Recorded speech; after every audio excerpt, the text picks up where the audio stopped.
Hi and welcome back to Gagi Club. Well, मैं कुछ time से अपने आसपास ऐसे चीज़ें देख रही हूँ, ऑब्ज़र्व कर रही हूँ, जहाँ पे मैं देखती हूँ कि हस्बैंड वाइफ का बहुत ही फ्रेजाइल सा रिश्ता होता है, जहाँ पे वो उसको कुछ भी कह देते हैं एक दूसरे को after mostly spending many years of the marriage also in the marriage. So I just wonder this thing कि क्या आप ये चीज़ें अपने बच्चों के सामने भी कह सकते हैं अपनी वाइफ को या अपने हस्बैंड को? मोस्टली उनके एब्सेंस में होता है, बट अगर उनके प्रेजेंस में भी आप कह सकते हैं तो what impression does our children hold of ours या of our fathers of our mothers? अगर हम ऐसे बोलते हैं, उन्हें क्या लगता है कि और फिर बाद में वो भी सीखेंगे? बिकॉज मैंने एक बहुत अच्छी सेइंग सुनी थी कुछ महीनों पहले, when you teach your son you teach your son's son, and the same goes for the daughter also. Like what you teach to your daughter, you teach to your daughter's daughter also. It can be, I mean, what you teach to your child, you're teaching your grandchild also. In short, it is as simple. और जब मैंने इस चीज़ को apply करना शुरू किया observe करके, तब मैंने कहा या this is absolutely true. And yet ये जानने के बाद भी हम वही सिखाते हैं जो हमें सिखाना है, जो हम सीखते आए हैं. And this is how trauma also passes down, consciously और सबकॉन्शियसली. सो ये सीखने के बाद, इस पर अमल करने के बाद, I have made it a point कि I am going to teach my son what I am going to see my grandchild as. It is not necessary that I want to see my grandchild or not. That is not necessary. I don't know whether my son wants to get married or not in the long run. That is no compulsion for him. But the thing is the value system with which I want my child to grow up with. So amidst all this, it's very important कि एक रिश्ते में प्यार हो या ना हो, कम हो ज़्यादा हो, वैसे तो होना ही चाहिए, आई फील सो, लेकिन रिस्पेक्ट होनी बहुत ज़रूरी है. Till the time you don't have respect ना for your partner, I don't think that will be worth living with that person. I don't really feel it.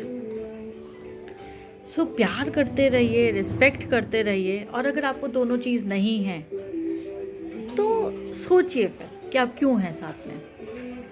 Find the reason.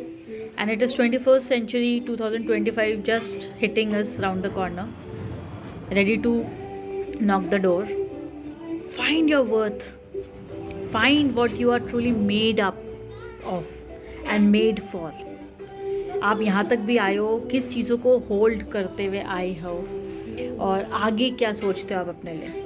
क्योंकि अब वो ज़माना नहीं है कि हमारी मदर्स के टाइम पे जो होता था, या हमारे जो पहले की शादियों में होता था, a woman used to go through so many things, man used to go through so many things just for the sake of marriage, just for the sake of security, just for the sake of children.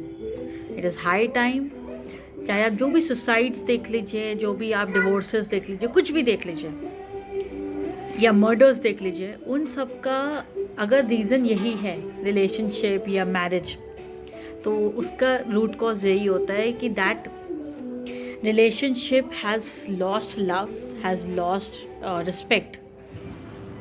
और अगर companionship भी नहीं रखनी है आपको, तो simply get out of it peacefully, come out of it very respectfully, and things go on. Nobody is waiting for us and nobody is actually saying us anything.